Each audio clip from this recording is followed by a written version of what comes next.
முக்கணையை தொழுதோர்க்கு ஒரு நாளும் அளவில்லையே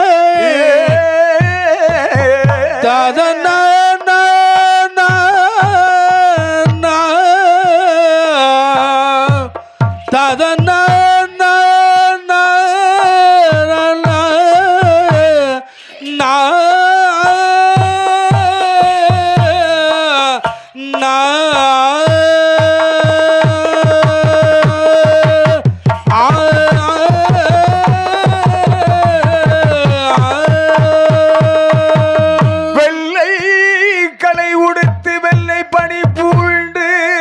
வெள்ளை கமலத்தில் வீற்றிருப்பாள்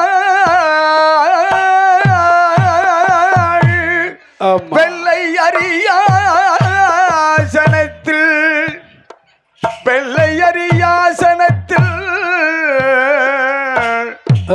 அரசரோடு என்னை சரியாசன வைத்த தாயே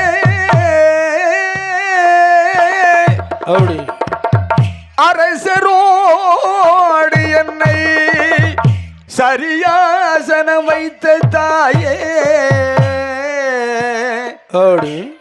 ஆயக்கலை மகளே வந்து அருள் புரிவாயே அருள் புரிவாயே அம்மா கலைமகள் நீ வருக வருகவே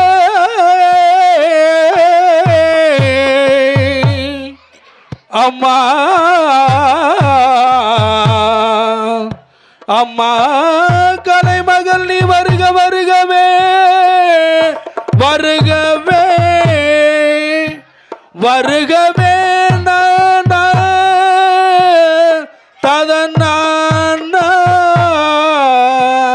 கலைமகள் தாயே நீ வருக வருகவே வருகவே வருகவே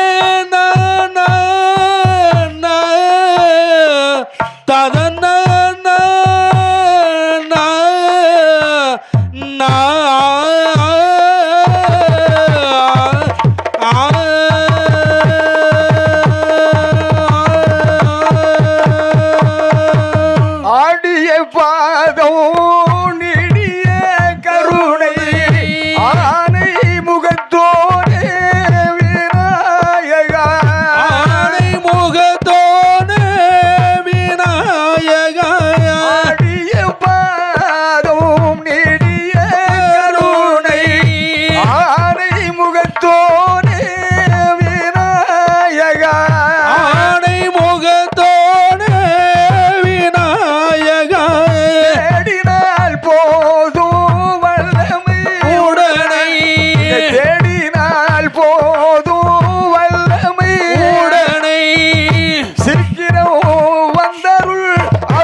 வந்து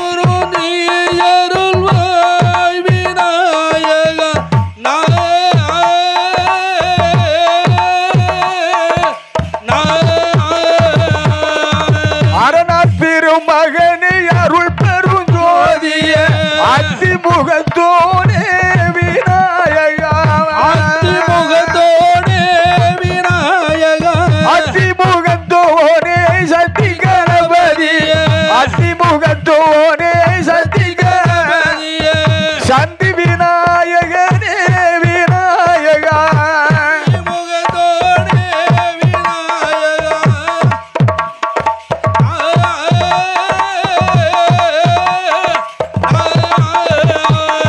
பக்தி உடனே நித்தமும் என்னாலும் பணிந்தேன் உமது பாதம் விநாயகா பணிந்தேன் உமது பதோ விநாயகா பக்தி உடனே நித்தமும் என்னாலோ பணிந்தேன் உமது பாதம் விநாயகா பணிந்தேன் உமது பதோ விநாயகா முக்தி கடவுளே பரம்பொருளே முக்தி கடவுளே மூலப்பரம்பொருளே சித்தி புத்தி தந்தருள்வாய் விநாயகா அத்தியுடனே நித்தமும் உன்னாலும் பணிந்தேன் உமது பதோ விநாயகா பணிந்தேன் உமது பாதம் விநாயகா உன்னாலும் பணிந்தேன் நானும் சித்தி புத்தி தந்தருள்வாய்.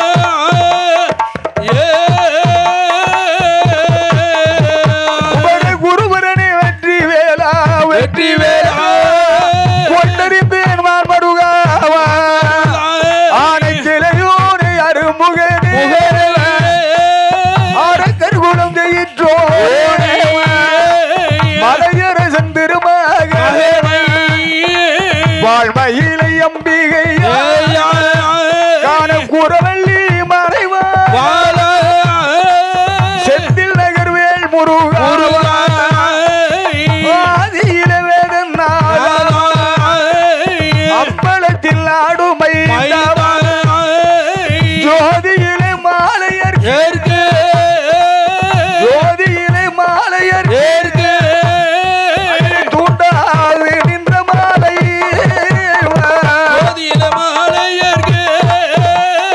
ஜோதியிலே மாலையர்க்கு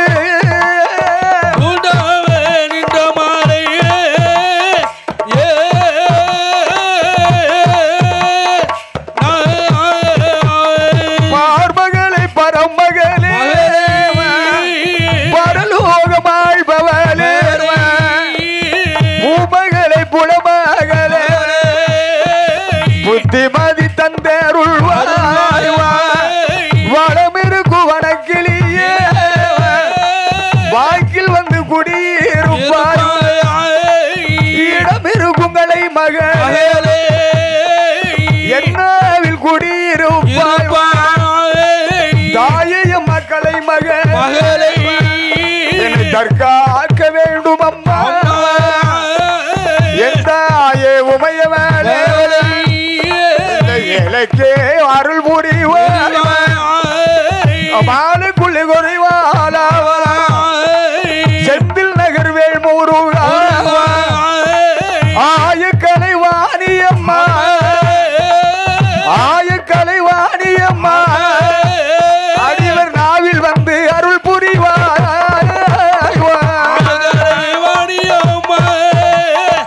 ஆயக்கலை வாணியரே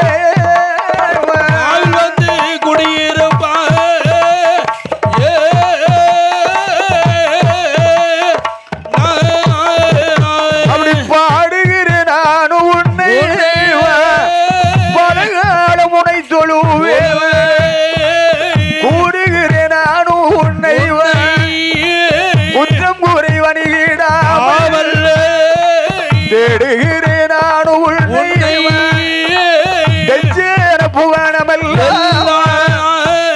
பாடறியன் படிப்பறிய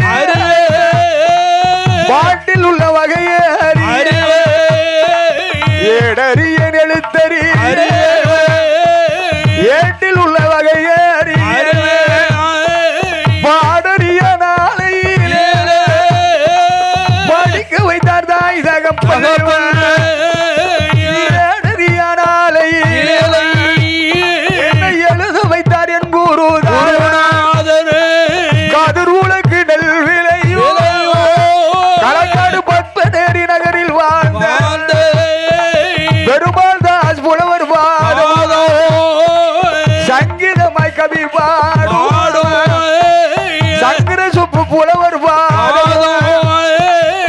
ராகமாக கவி பாடோ ராமச்சந்திரன் புலவர்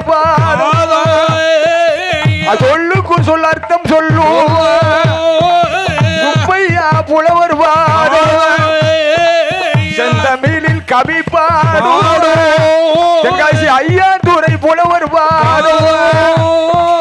வைந்தமிழால் கவிகள் பாடும் திருமலை குமார் புலவர் இங்கிதமாய் கவி பாடும் இசைக்கு முத்து புலவர் பாடும் அகில உலகமெல்லாம் புகழ் படைத்த ஐயா குட்டி புலவர் பாடும் வான் உலகமெல்லாம் புகழ் படைத்த உலகமெல்லாம் புகழ் படைத்த வான்மாமலை புலவர் பாடும் உலகமெல்லாம் புகழ் படைத்த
உலகத்தில் அனைவரும் குறி எனக்கு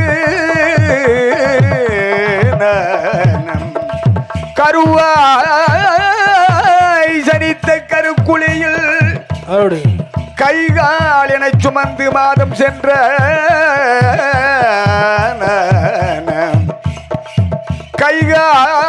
கைகால் என சுமந்து மாதம் சென்ற உருவாய் பிறவி செய்த மாதாபிதா உருவாய் பிறவி செய்த மாதாபிதா குரு தெய்வம் துணை எனக்கு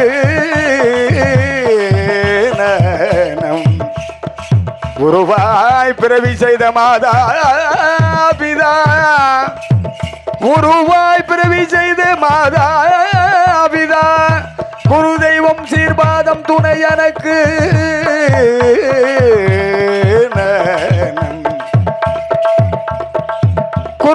குருபாதம் சீர்பாதம் துணை எனக்கு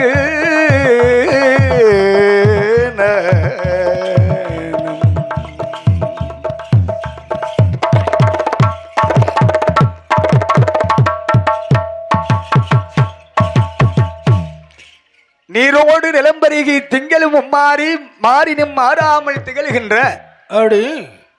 இந்த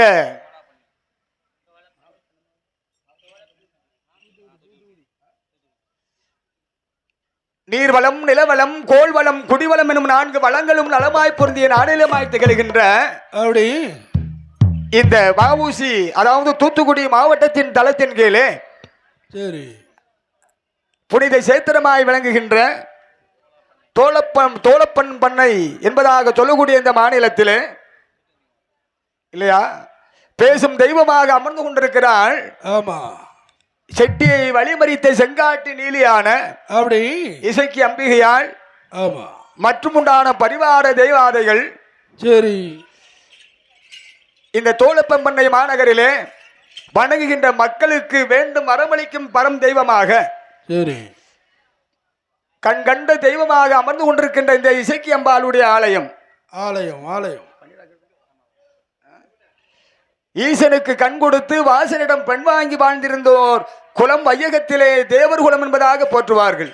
ஆமா அப்பேற்பட்ட அந்த தேவர் குல வம்சத்திலே பேசும் தெய்வமாகவே ஆளடிமை பிடித்து அதின கோமரங்கள் பல வாங்கி கொண்டு பேசும் வேண்டிய அன்பர்களுக்கு வேண்டும் அரவளிக்கும் தெய்வமாய் அமர்ந்திருக்கின்ற அம்பிகையாளுடைய ஆலயத்திலே இசைக்கு அம்மன் ஆலயத்திலே நம்முடைய முன்னோருடைய கூற்றிருக்கிறாங்க. சரி காளி ஆட்டம் கனியான் கூத்து. ஆமா மறுக்க முடியுமா? முடியாதல்லவா. மாடனுக்கு உகந்தது மகுட ஆட்டம். மகுட ஆட்டம் அல்லவா, இதையும் மறுக்க முடியாது. முடியாது முடியாது. இது மறையோருடைய வாக்கு. சரி அந்த முன்னோருடைய வாக்கு இருக்கிறாங்க. சரி இந்த அம்பாளுடைய ஆலயத்திலே ஆலயம் முதன்முறையாகவே பாடுவதற்கு வாய்ப்பளித்திருக்கிறார்கள். சரி இசை செட்டி வழிமறித்த இசைக்கு அம்பாளுடைய ஆலயத்திலே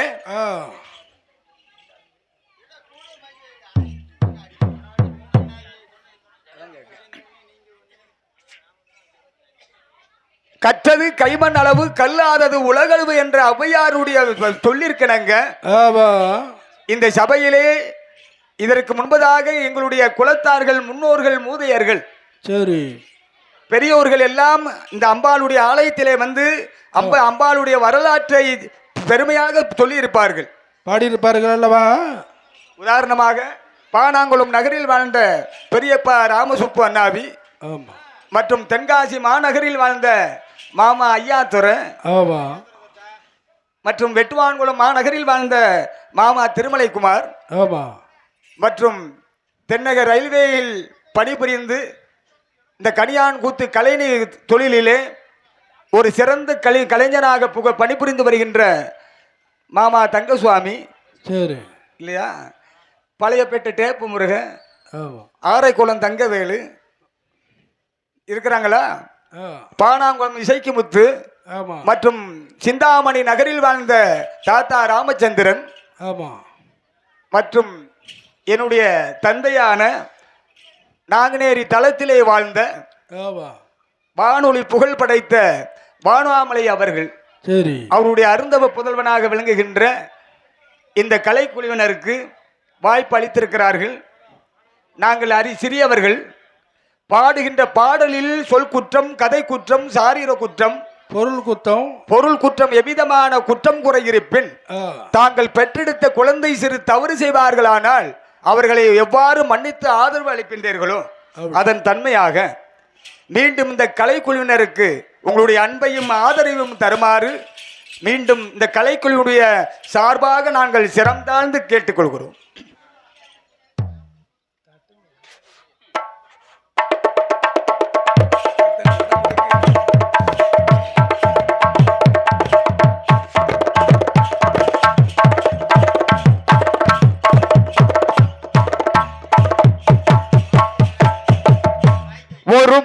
ஒரு மணி எதிரெதிர் ஒளித்திட ஓங்காரம் ரீங்காரம் சங்கீதம் இசைத்திட ஒரு மணி எதிரெதிர் ஒளித்திட ஓங்காரம் ரீங்காரம் சங்கீதம் இசைத்திட வான்வெளியில் தோன்றுதொரு யானை உருவம் அதன் பண்ண உடல் பார்க்க சிறு குழந்தை வடிவோ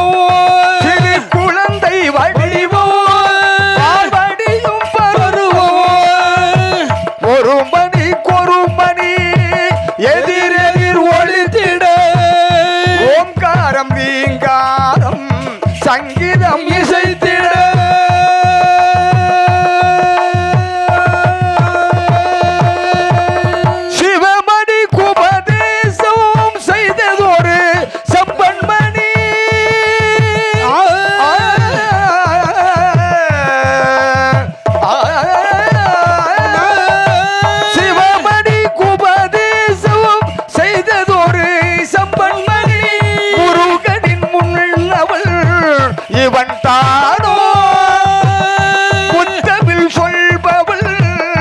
இவன் தானோ சிவமணி குபதேசம் செய்ததொரு சம்பமணி முருகனின் முன்னவள் இவன் தானோ புத்தமிழ் சொல்பவள் இவள் தானோ சீரார்ந்த மதுரையிலே செங்கோல் செலுத்தி வரும் தேவியவள் மடியினிலே வளர்ந்தார் சீரார்ந்த மதுரையிலே செங்கோல் செலுத்தி வரும் தேவியவள் மடியினிலே வளர்ந்தாரோ முகம் வளர்ந்தாரோ நடை பயின்றாரோ வளர்ந்தானோ நடை பயின்றானோ ஒரு மணி கொருமணி எதிரெதிர் ஒளித்திட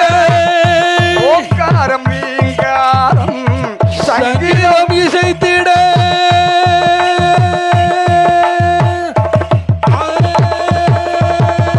வணங்கிடும் அடியவரை வாழ்த்திய வரமருளும் தூக்கிய துதிக்கை ஒன்று வணங்கிடும் அடியவரை வாழ்த்திய வரமருளும் தூக்கிய துதிக்கை ஒன்று அந்த வினை பந்தத்தில் பாட்டத்தை ஓட்ட வரும் மிகு செவிகள் இரண்டு வந்த வினை பந்தத்தில் வாட்டத்தை ஓட்ட வரும் மிகு செவிகள் இரண்டு பரம்பொருள் வதனமதில் அமைந்தது போலவே பார்த்திடும் விழிகள் மூன்று கரங்களோ நான்கு கனி ஒன்றை கை கொண்டு காப்பவன் தொழில்கள் ஐந்து அவன் கரங்களோ நான்கு கனி ஒன்றை கை கொண்டு காப்பவன் தொழில்கள் ஐந்து உயர் கதி சேர வழிகள் என்று அவன் கமல மலர் தாள்கள் கண்டு உயர் கதி சேர வழிகள் என்று அவன் கமல மலர் தாள்கள் கண்டு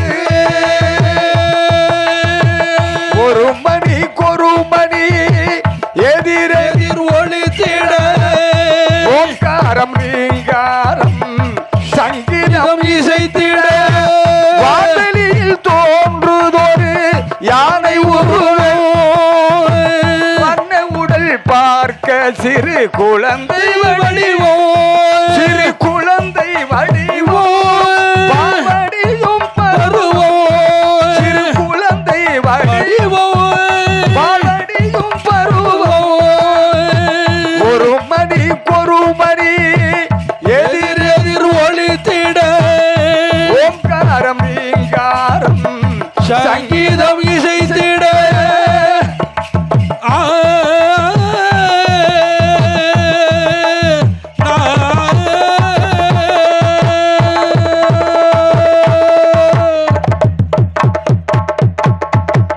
இந்த இசைக்கு அம்பாளுடைய ஆலயத்திலே அப்படி அம்பாளுடைய வரலாற்றை பாடுவதற்கு முன்பதாக ஆமா வையகத்தில் யார் தோன்றப்பட வேண்டும் தெரியுமா? யார் யாரையா? அரிக்கும் சிவனுக்கும் நடுகான் அவதரித்தானே ஹரிஹர புத்திரன். ஆமா ஹரிஹர புத்திரன்.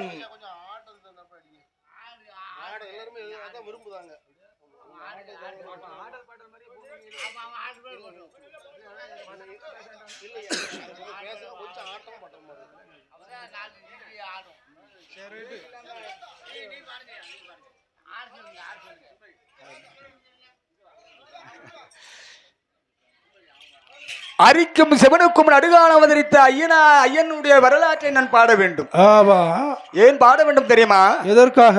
அந்த அரிக்கும் சிவனாருக்கும் நடுகால் அவதரித்த ஐயன் தோன்றின பிற்பாடுதான் பூலோகத்தில் மற்றுமுண்டான தெய்வத்தினுடைய அருள் பெருமையை இந்த உலகத்திலே எடுத்துரைக்க முடியும். ஆதலாலே சரி சிறிது நேரம் நமக்கு வாய்ப்பளித்திருக்கிறார்கள்.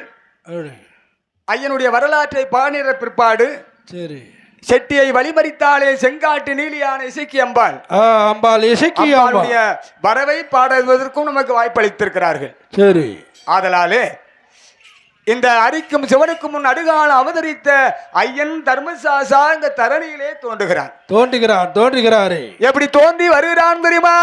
எப்படி ஆணி பொன்னாலே முடிகூலு வள்ளி கையிலே மதுவாடும் பார்வதியும் முக்கோடி தேவர்கள் 48,000 ரிஷிமாரும் கெம்பூரும் காந்த முனிவர்கள் அகத்தியர் அம்புலசிய அழகுகொம்ப மாமுனி முகமோடு நல்முக நல்ல கலை கோண்டு மகரிஷி அகத்தியர் அம்புலசிய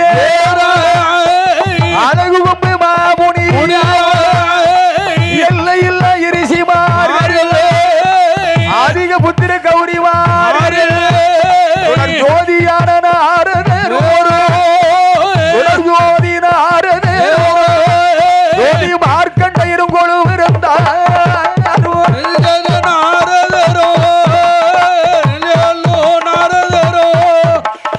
எல்லா உள்ள முனிவர்களோ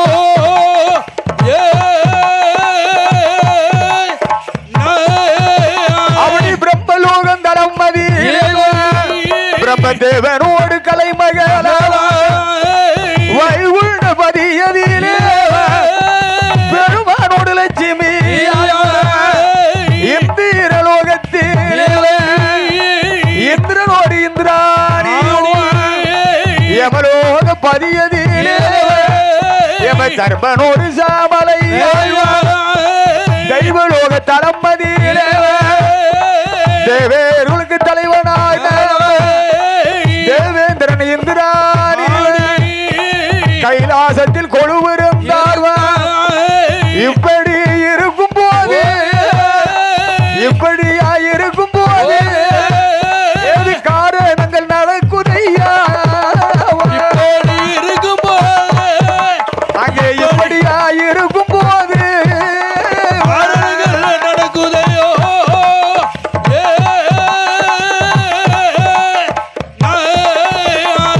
அந்த தானாகி தோன்றிய ஆணி பொன்னால் முடிகளும் மாதி பொண்ணு வழி கைலாசத்தில் அமர்ந்து கொண்டிருக்கிறார் அல்லவா? இருக்கிறார் அல்லவா? யாரப்பா இருக்கிறா? யாரையா? அணுவிற்கு அணுவானவன் பெரிதிருக்கும் பெரிதானவன். ஆமா.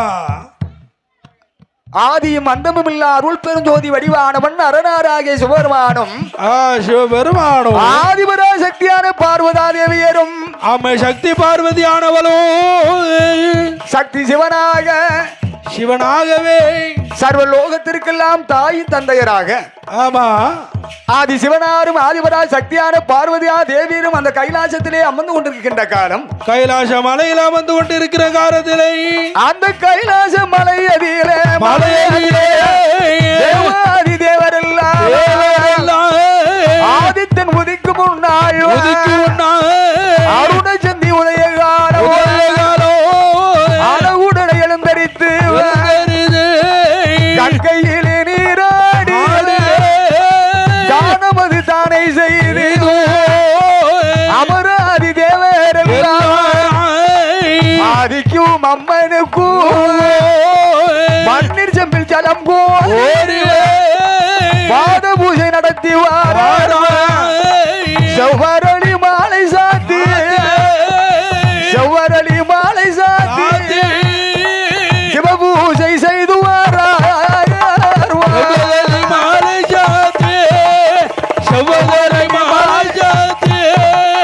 சிவபூஜை நடத்தி வாரா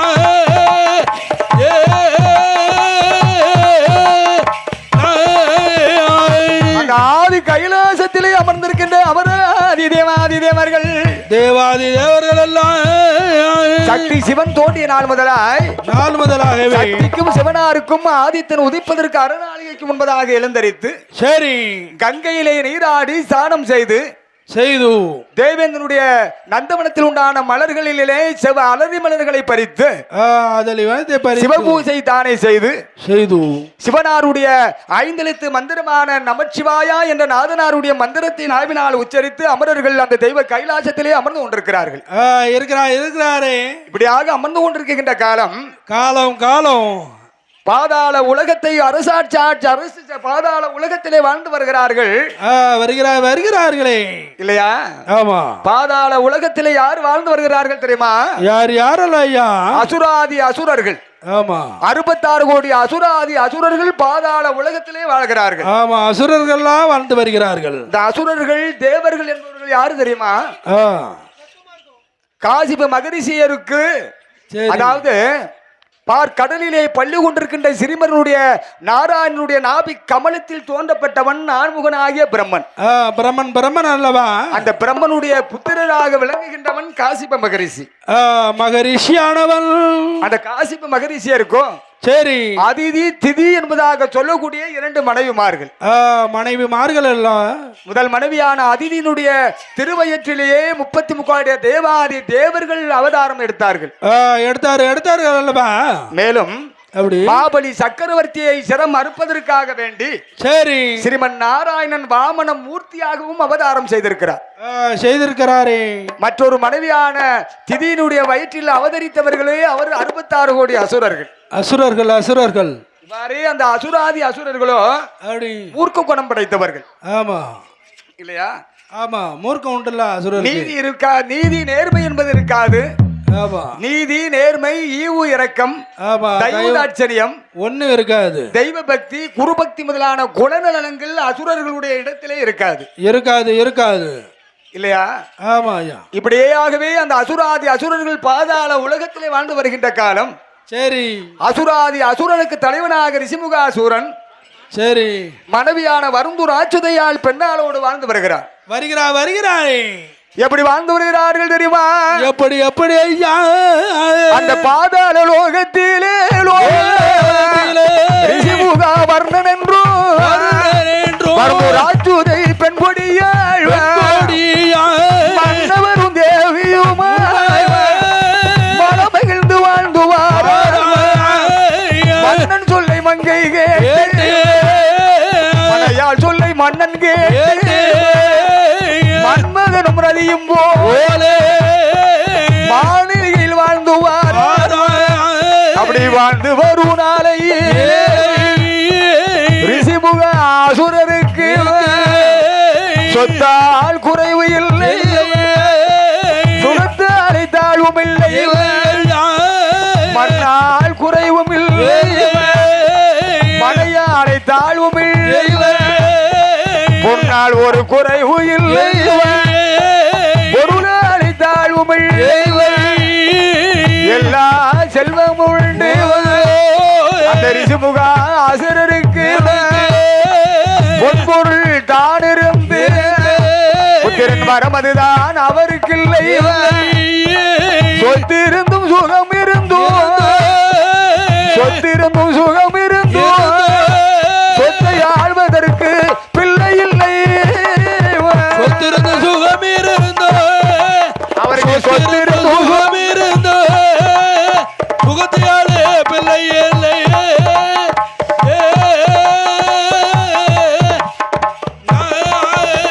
அப்படி பிள்ளை இல்லா குறையோடு பாதாள உலகத்திலே வாழ்ந்து வருகின்ற காலம் மனைவியான வருந்துராட்சத்தை பண்ணால் மன்னன் திருமுகம் பார்த்து கேட்கிறார், மன்னா 56 தேசத்திற்கெல்லாம் அதிபதியாகவே பாதாள உலகத்தை அரசாட்சி செய்து கொண்டிருக்கிறீர்களே. இருக்கிறேன். நம்மளுடைய காலத்திற்கு பின்னால் சரி பாதாள உலகத்தை ஆள்வதற்கு ஒரு ஆண் மைந்தன் நமக்கு கிடைக்கவில்லையே. ஒரு புத்திர சந்தானம் இல்லையே. அப்பதான் சொல்றான், அம்மா குழந்தை உண்டு என்பதும் இல்லை என்பதும் நம்மளுடைய எண்ணத்தில் இருக்கிறதா? இல்லை. இன்னாருக்கு இன்னபடி என்று எழுதி வைத்த சிவபெருமான மூடன் அல்ல.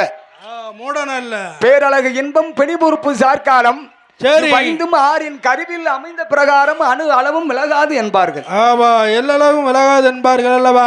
கோட்டையிலே பெண் பிறந்தாலும் போட்ட புள்ளி என்றைக்கு மாறுமா? மாறாது மாறாது ஐயா. அதனால் அம்மா, பிள்ளை இல்லை என்ற கவலையை நீ இன்றோடு மறந்து விடு. மறந்துரு தாய். தெய்வத்தினுடைய திருவருளால் நமக்கு குழந்தை உண்டு என்றால் நமக்கு நிச்சயமாக உண்டு. உண்டு உண்டு. இல்லை என்றால் ஒரு காலம் இல்லை என்று ஆறுதலான வார்த்தை பேசி, சரி, மன்னவரும் தேவியுமாய் மாளிகையிலே வாழ்ந்து வருகின்ற காலம் அந்த அத்துவான மகரிஷியே வரும் முத்தோனில் செய்வதற்கு அந்த வண்டு மகரிஷியே வரும் முத்தோனிலை அடைவதற்கு மூன்று தவம் செய்து அந்த வண்டு மகரிஷியே வரும் மும்மூர்த்திகள் அம்சத்தை பெறுவதற்கு முத்தோலிலை அடைவதற்கு வண்டு மகரிஷியே வரும் யார் அறவமில்லா வனமதியிலே வனவமில்லா வனமதியிலே அருந்தவமாய் செய்து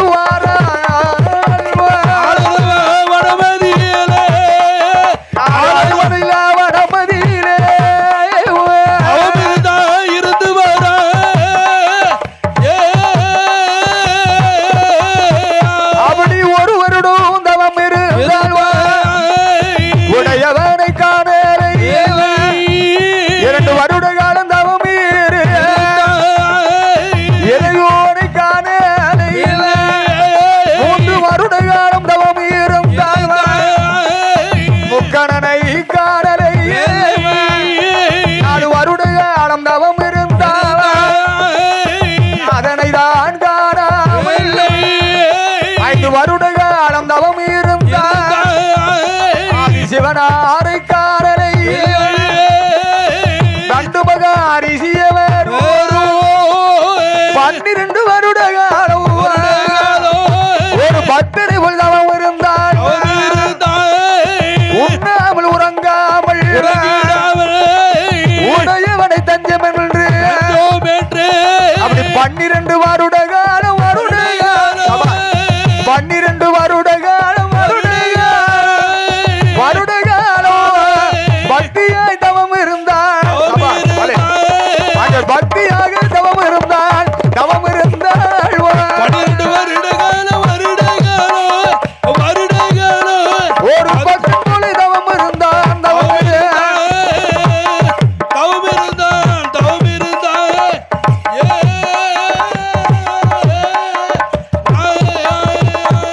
அறிந்தார்கள் பிரம்மா ருத்ரன் விஷ்ணு மும்மூர்த்திகள் நினைக்கிறார்கள். ஆகா, இந்த வண்டு மகரிஷி எதற்காக தவம் இருக்கிறான் தெரியுமா? எதற்காக ஐயா? இந்த வையகத்திலே இதுவரைக்கும் நாம் செய்கின்ற தவத்தை மாதிரி இந்த உலக வையகத்திலே யாருமே இந்த தவத்தை செய்திருக்க கூடாது. கூடாது நினைக்கிறான். இந்த வையகத்திலே முத்தொழிலை நாம் ஒருவனே அடைய வேண்டும், மும்மூர்த்தியுடைய அம்சத்தை யாம் ஒருவனை பெற வேண்டும் என்பதான ஆசை, பேராசை அவனுடைய மனதில் ஏற்பட்டது. அப்பதான் மும்மூர்த்திகள் பார்த்தார்கள். ஆகா, 12 வருட காலமாய் மும்மூர்த்தியுடைய அம்சத்தை பெற வேண்டும், முத்தொழிலை யாம் ஒருவனை அடைவோம் என்பதாக முக்தி ஏந்தி தவம் செய்து கொண்டிருக்கிறானே இருக்கிறாரே. இந்த பக்தனுடைய தவத்தினுடைய நிலை பெருமையானது. 12 வருட காலம் ஈடேறுமானால் சரி, கேட்கின்ற வரத்தை நாம் இல்லை என்று மறுத்து பேச முடியாது. மும்மூர்த்திகள் நினைக்கிறார்கள். சரி, ஆசை மனிதனுக்கு ஆசை இல்லாமல் உலகத்திலே மனிதன் வாழ முடியாது. அல்லவா? ஆசை இருக்க போய் தானே மனிதன் உலகத்திலே வாழ்ந்து கொண்டிருக்கிறான். ஒவ்வொருத்தருக்கும் ஒவ்வொரு ஆசை இருக்கும் இல்லையா? அப்படியா? அது எப்படி நீ அப்படியா இப்ப நினைக்கிறான். 12 வருட காலம் இவருடைய தவத்தினுடைய பெருமை ஈடேறுமானால் சரி, அவன் நினைக்கின்ற வரத்தை நான் கொடுத்துதான் ஆக வேண்டும். வேணும் ஐயா. வரத்தை இவன் ஒருவன் வாங்கினானால் சரி, இவன் பேர்பட்ட பேராசை உள்ளவன் இந்த உலகத்தை உலகத்தில் உண்டான உயிர்களை நிம்மதியாக வாழ வைப்பானா? வாழவே வைக்க மாட்டான். சும்மாவே அப்பதான் நினைக்கிறான். இப்பேற்பட்ட இந்த ரிஷியானவன் தவம் செய்கின்ற தவத்திற்கு நான் ஒரு இடையூறை செய்தமானால் சரி. கேட்கின்ற வரத்தை அவன் கேட்பதற்குண்டான வரத்தை அவன் மறுத்து பேசி விடுவான். ஆமா, மறந்துடுவான். மறந்துடுவான்ல. ஆமா. வரம் தருவதற்குண்டான தகுதியை அவன் இழந்து விடுவான். ஆமா என்பதாக நினைத்து மும்மூர்த்திகள் ஒன்றாக பேசி ஆலோசனை செய்து அந்த மும்மூர்த்தினுடைய அம்சத்திலே ஒரு அழகான ஆண் குழந்தையை பிறவி செய்து பண்டுமகா ரிஷியினுடைய தவச்சாலையினுடைய அருகாமையில் கிடத்தினார்கள். அந்த மும்மூர்த்தினுடைய திருவருளால் அந்த குழந்தை சப்தம் காதில் கேட்டார். மகரிஷி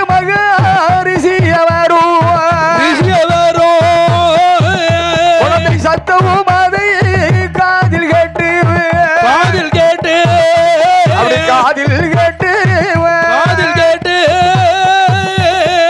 கண் விழித்தான் மகரிஷி. குழந்தை சத்தம் காதில் கேட்டு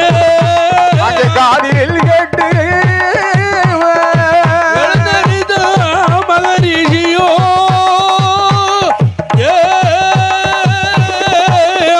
அப்படி கண் விழித்து பார்க்கும் போது அந்த வண்டு மகரிஷியினுடைய மடியிலே ஒரு அழகான ஆண் குழந்தையானது தவழ்ந்து கிடக்க வண்டு மகரிஷி பார்த்தானாடு. யாரே குழந்தாய்? யாரப்பா? உன் குழந்தையினுடைய குரலோசையினுடைய காரணத்தினால் அல்லவா என்னுடைய தவத்திற்கு இடையூறு நேர்ந்து விட்டது. ஏ குல பாதகா, நீ யாரால் தோற்றுவிக்கப்பட்டு என்னுடைய தவத்திற்கு நீ இடையூறாக நேர்ந்தாயோ என் தவத்தை தடுத்தாய். அவர்களுக்கு எதிராக சென்று அக்னிக்கு உன் உடல் எல்லாம் அக்னியாக எரிந்து நீ மால கடவா என்பதாக சாபம் அளித்து சரி அந்த வண்டு மகரிஷிய கோபம் கொண்டு அந்த ஆண் குழந்தை தன்னதை வண்டு மகரிஷிய இரு கால்களை தான் பீடித்து ஆகாய மார்க்கமாக தெரிந்தான். அந்த குழந்தை எரிந்ததொரு குழந்தை அது மும்மூர்த்தியினுடைய அருளாலே ஆகாய மார்க்கமாக பாதாளத்தில் வாழ்ந்திருக்கும்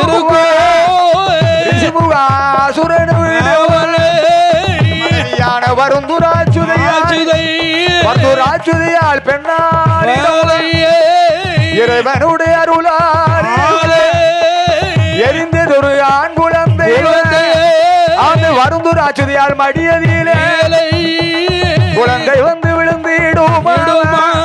குழந்தை வாரி கையில் எடுத்தாள், வாய் ஓரி முத்தமிட்டாள்.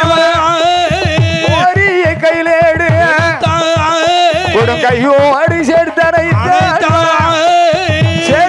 வேலை பச்சனல நரம்போடி பாலமிருந்தும் சுரக்குதையா பாலூட்டினால் சீராட்டினார் பக்குவமாய் வளர்த்துவாராட்டி உரக்காட்டி ஒரு சாமம் பாலூட்டி மாணிக்க தொட்டிலே மாணிக்க தொட்டிலே மகனை வளர்த்துவாரா மாணிக்க தொட்டிலே குழந்தையத்தான் வளர்த்துவாரா.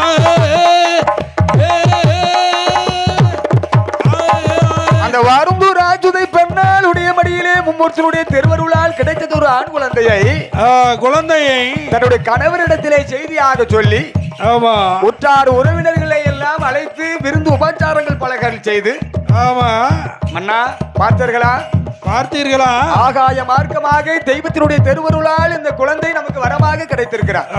குழந்தை வரமாக கிடைத்திருக்கிறது. அப்ப சொல்றார் ரிஷிமுகாசூரன் சொல்கிறான், அம்மா பிறந்திருக்கின்ற குழந்தையை பார்த்தாயா? அப்படி அரக்கர் குளம் தடைப்பதற்கு பிறந்திருக்கிறான் இந்த ஆண் குழந்தை. பிறந்திருக்கிறானே இந்த பாதாள உலகத்தை ஆள பிறந்தபடியினாலே பத்மாசூரன் என்று சொல்லி அந்த ரிஷிமுகாசூரன் அவள் பாதாள உலகத்திலே பத்மாசூரன் என்று சொல்லி என்று சொல்லி சொல்லி என்று சொல்லி நாம் கொடுத்து வளர்ப்பாராவா பக்கதூர என்று சொல்லி அப்படி என்று சொல்லி வளர்த்து அங்கு வருவாரா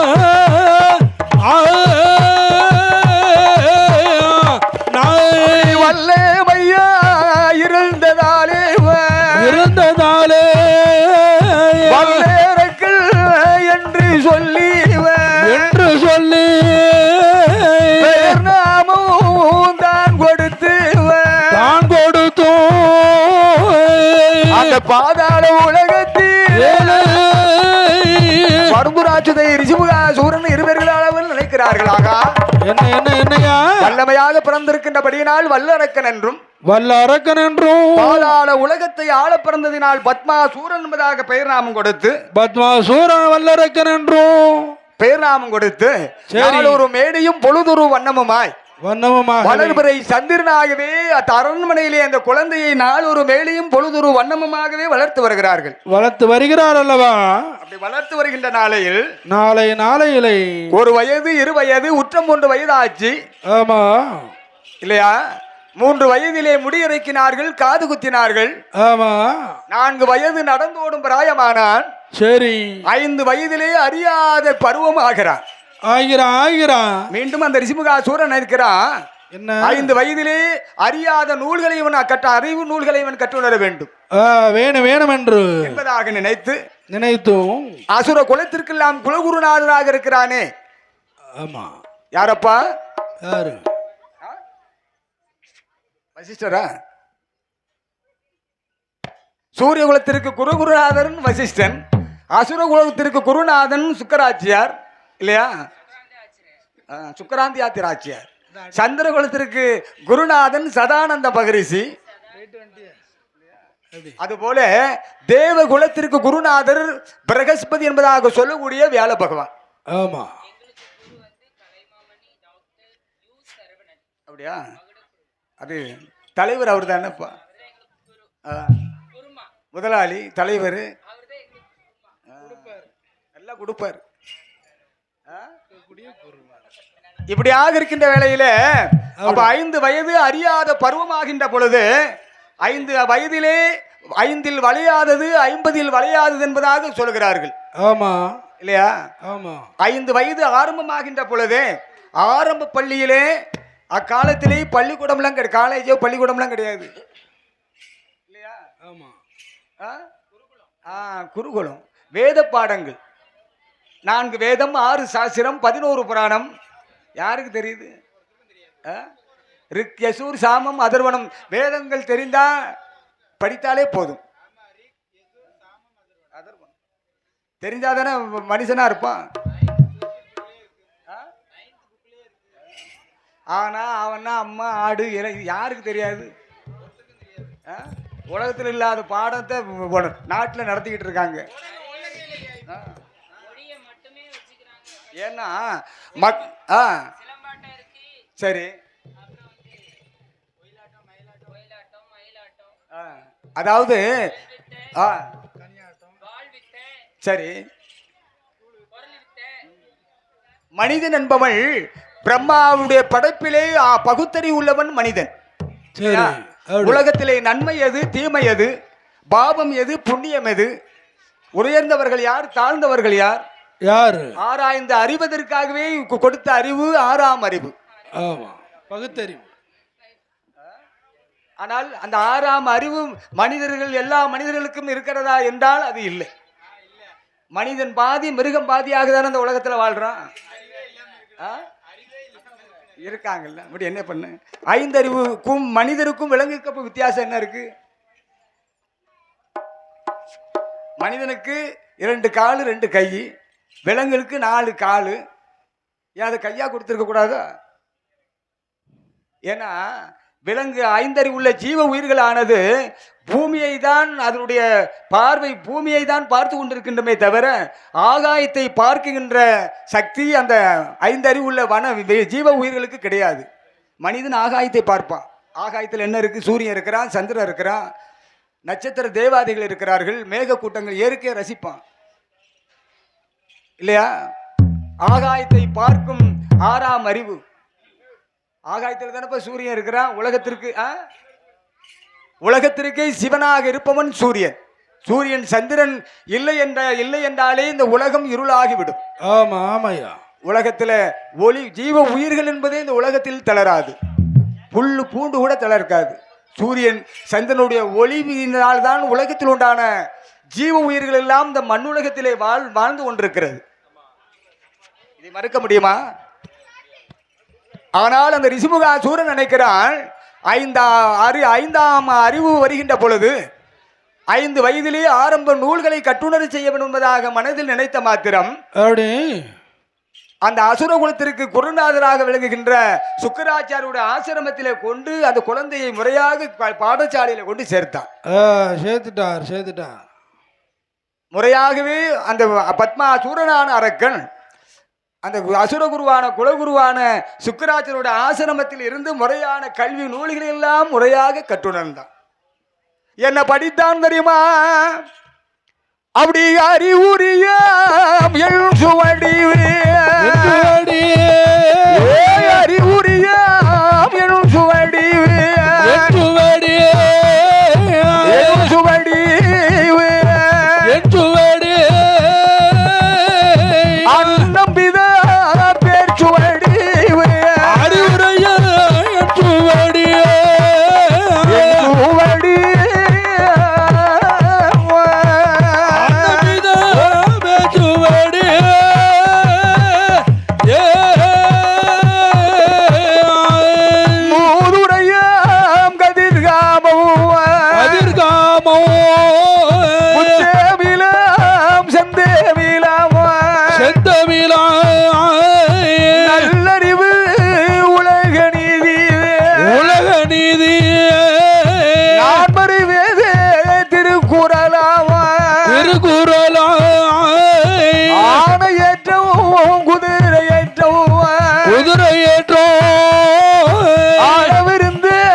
அரக்கனுக்கு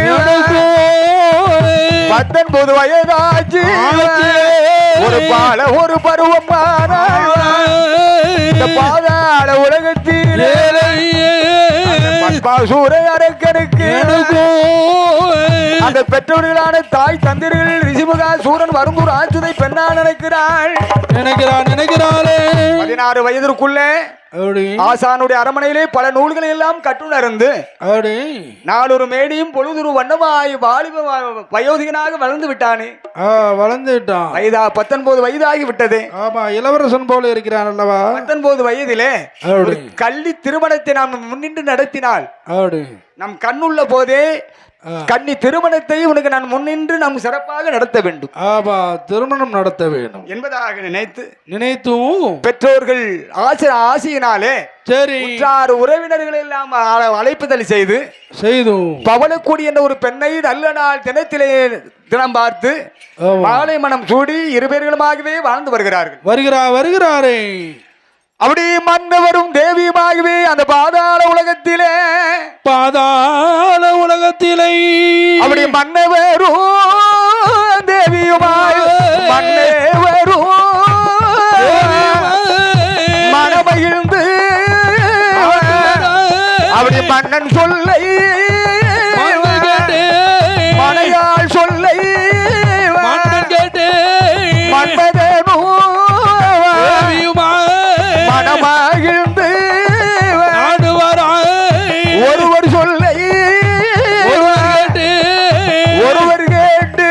அவர்கள் ஒற்றுமையாய் வாழ்ந்திருந்தார் ஒருவர் கேட்டு ஒருவர் கேட்டு ஒற்றுமையாண்டு வர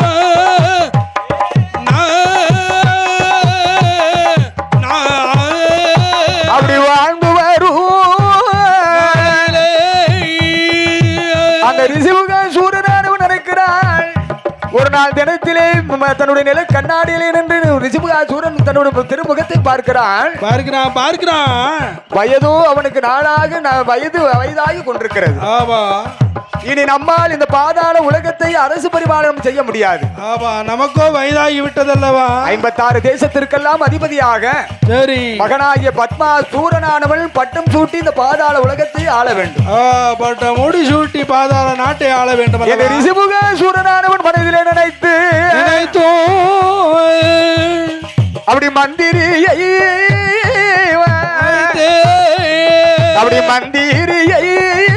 வரவழைத்து அந்த ரிசிபுக வாரும் பிள்ளை வாரும் ஐயா மந்திரி வார்த்தை ஒன்று அந்த ரிசிபுக சூரனான ஒரு மந்திரி அழைத்து சொல்லுறான். அப்பா மந்திரி இனி என்னால் இந்த பாதாள உலகத்தை என்னால் அரசு பரிபாலனம் செய்ய முடியாது என்று 56 தேசத்திற்கு அதிபதியாக இந்த பத்மாசூரனாகிய அரக்கனானவன் பாதாள உலகத்தை பட்டம் தரித்து பாதாள உலகத்தை ஆள வேண்டும். ஆள வேணும். அதனால் மந்திரி நீ உடனடியாகவே 56 தேசம் நாடி அறிக்கை ஓலைகளை அந்த அறிக்கை ஓலையை தேசத்து அரசனிடத்திலே நீ கொடுத்து வர வேண்டும். வேணும் ஐயா என்பதாக சொன்னவுடனே சொல்லுகின்ற வேலையிலை அங்கே அப்படி நல்லதென்று ஆட்டு மண்டு சம்மதித்து அரண்மனை மந்திரியோ ஓட்டமும் பெருநடையா ஓடி வரான் மந்திரியோ ஓடி வரான் மந்திரியோ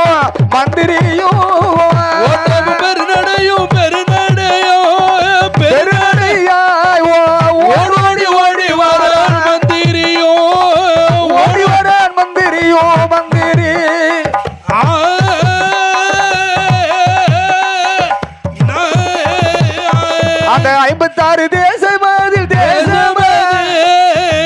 அந்த பாதாள மகன் மைந்தனுடைய மந்திரியானவன் தேசத்து அரசனிடத்திலே வந்து செய்தி சொல்கிறான். அரசர்களே இனி பாதாள உலகத்திற்கு பத்மாசூரனே இந்த பாதாள உலகத்தை அரசாட்சி செய்ய போகிறான். அதனால் தேசத்து அரசர்கள் சிற்றரசர்கள் மந்திரி பிரதானிமார்கள் வீரர்கள் ஆதின பேரிலும் பாதாள உலகத்திற்கு தாங்கள் வருகை தர வேண்டும். அப்படி வருகை உங்களுடைய முன்னிலையிலே பத்மாசூரனாகிய அரக்கனானவன் இந்த பாதாள உலகத்தை பட்டம் சூட்டி பாதாள உலகத்தை ஆள வேண்டும். ஆள வேணும் என்பதாக சொன்னவுடனே அந்த பாதாள உலகத்திலே சரி அசுர குலத்திற்கெல்லாம் குருநாதனான சுக்கராச்சாரியுடைய ஆசையினாலே சரி தேசத்து அரசர்களுடைய சபை முன்னாலே பத்மாசூரனாகிய அரக்கணன் சரி நீராடி ஸ்நானம் செய்து அரியாசனத்திலே அமர செய்து சரி அந்த ரிசிபுகா சூரனானவள் அசுரகுழுவான குருநாதர் சுக்கராச்சார் சொல்கிறார். மகனே பத்மாசூரா உன் தகப்பன் இந்த பாதாள உலகத்தை எவ்வாறு நீதி நேர்மையாக அரசாட்சி செய்தாரோ அது போல நீ நீதி நெறிமுறை தவறாமல் இந்த பாதாள உலகத்தை நீ அரசாட்சி செய்ய வேண்டும். செய்ய வேணும் என்பதாக அசுர குலகுருவான சுக்கராச்சார பகவான் அந்த அரக்கனுடைய இடமதியிலே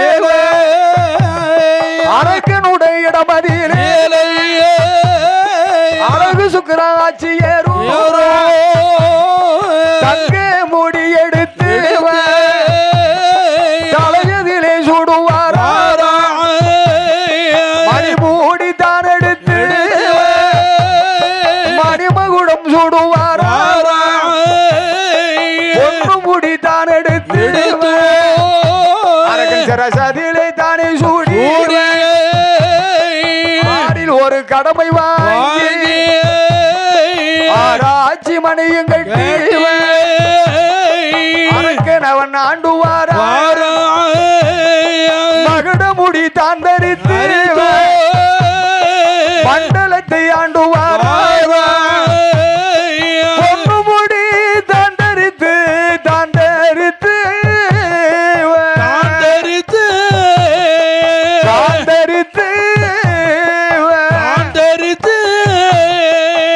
உலகை ஆண்டுவாராய்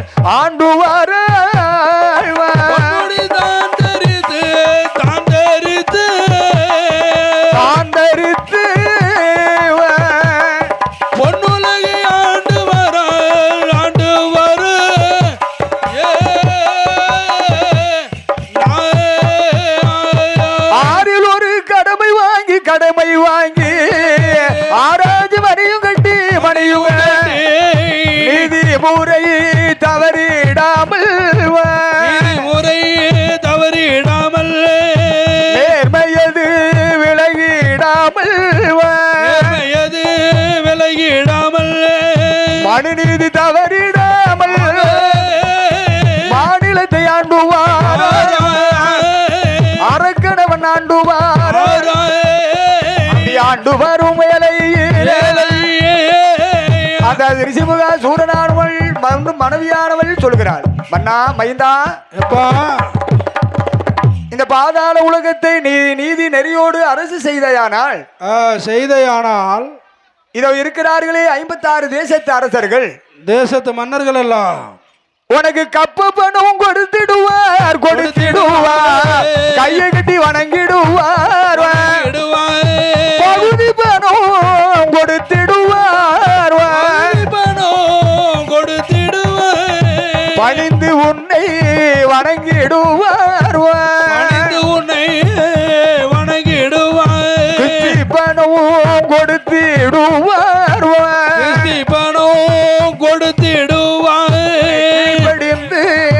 நடந்திடுவார் அந்த அரக்கனிடத்திலே சொல்கிறாள்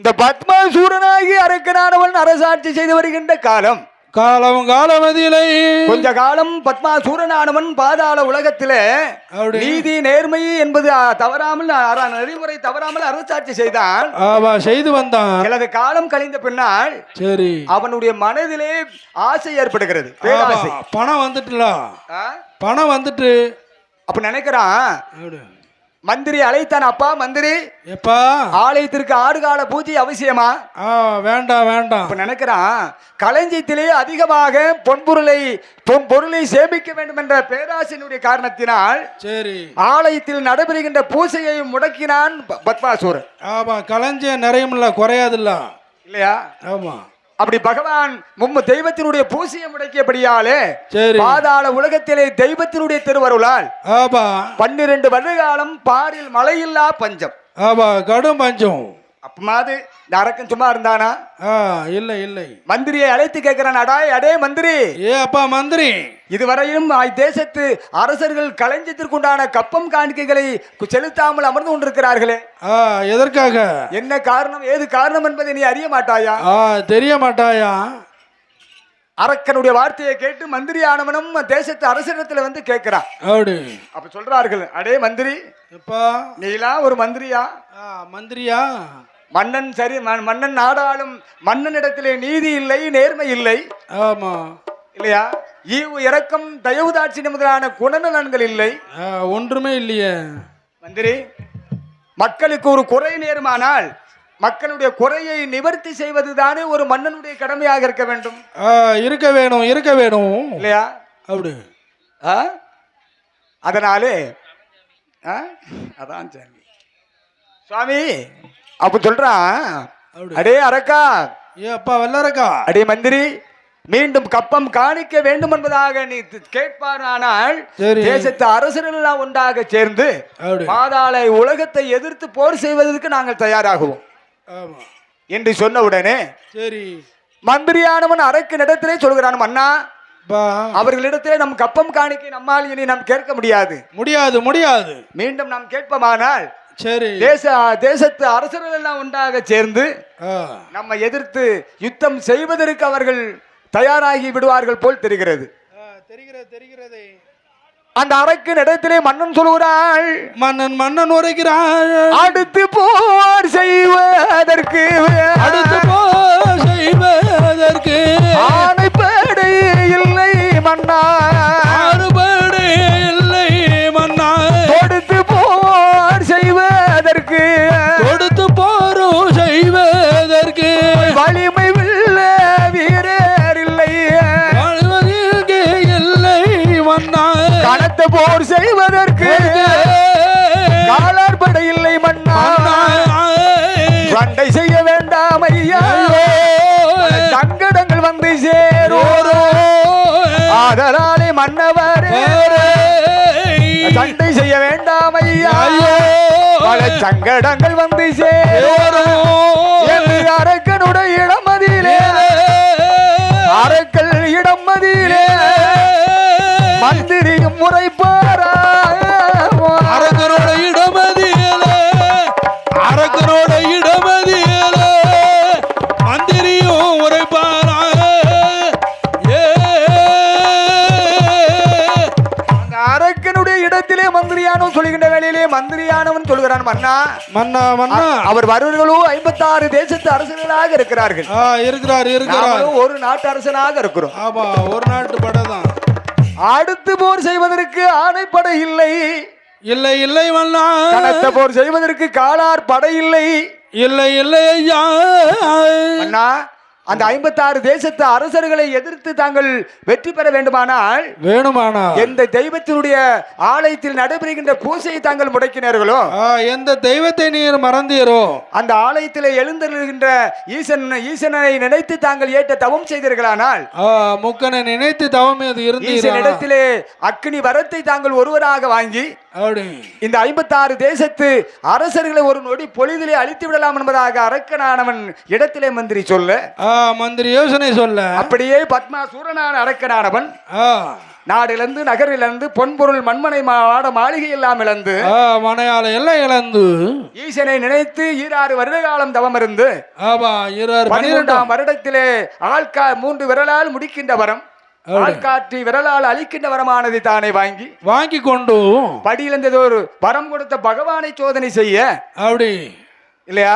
ஆமா, அரக்கனுக்கு பயந்து தேவர்கள் முனிவர்கள் எல்லாம் அரணாரிடத்திலே ஓடி வந்து செய்தி சொல்ல, தேவர்கள் முனிவர்களை காப்பதற்காகவே சிவபெருமான் கைலாசத்திலே ஒரு நந்தவனம் அமைத்து தேவாதி தேவர்களை அரளி மலர்களாக உருமாற்றி சிவபெருமான் 5 இதழ் கொண்ட ஒரு செவ்வரளி பூவிலே சிவலிங்கமாக போய் தான் மறந்து இருக்க சிவன் கொடுத்த வரத்தை அளிப்பதற்காக பெருமான் மாயவன் ஆயர்பாடியிலே அவதரித்து கம்ச அசுரனை அதம் செய்து சரி மோகினி பெண்ணாக உருமாறி முன்னாலே வந்து நின்று அரக்கனை தான் அழித்து சிவனாடத்திலே ஓடி வந்து சொல்கிறான், அத்தா அப்பா கொடுத்த வரத்தை இதை அழித்தேன் என்று சொல்ல, சிவபெருமான் சொல்கிறான், மைத்துனா பகவான் கொடுத்த வரத்தை அளித்த விளைவை தாங்கள் சொல்ல வேண்டும்.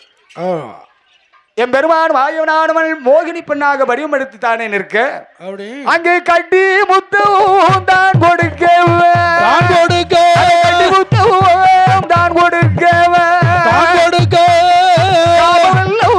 கரை புரல ஒழுகுகின்ற காமமதை இரு கரம் கொண்டு தானையேந்தி பிரம்மனை தான் வரவழைத்து ஒருபடிக்க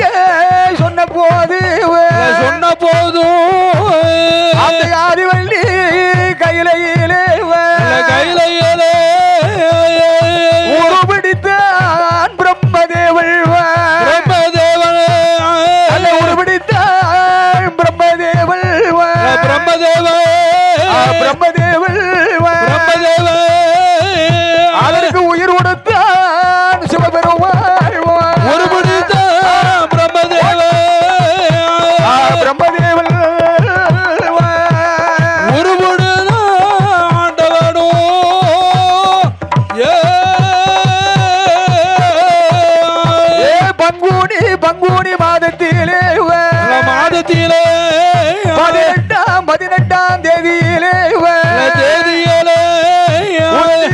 உத்திர நட்சத்திரத்தில் அரிக்குடல் சிவனாருக்கும் நடு உதித்து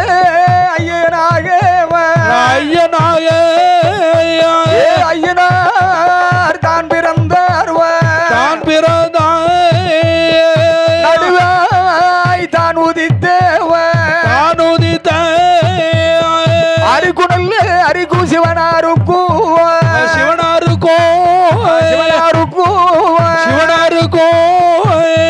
அங்கே நடு உதித்தார் ஐயனார் நடு உதித்த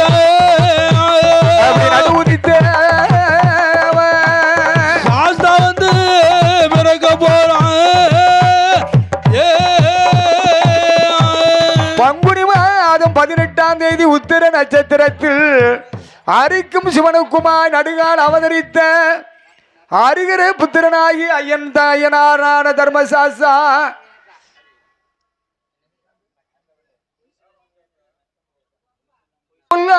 மையன் என்ற நத்தமுடையார் ஐயனார் பங்குனி மாதம் 18ஆம் தேதி உத்திர நட்சத்திரத்தில் அரிக்கும் சிவனுக்குமாய் நடுகால் அவதரித்த அரிக்கும் சிவனுக்கும் நடுகால் அவதரித்த ஐயன் அவதரித்தார்.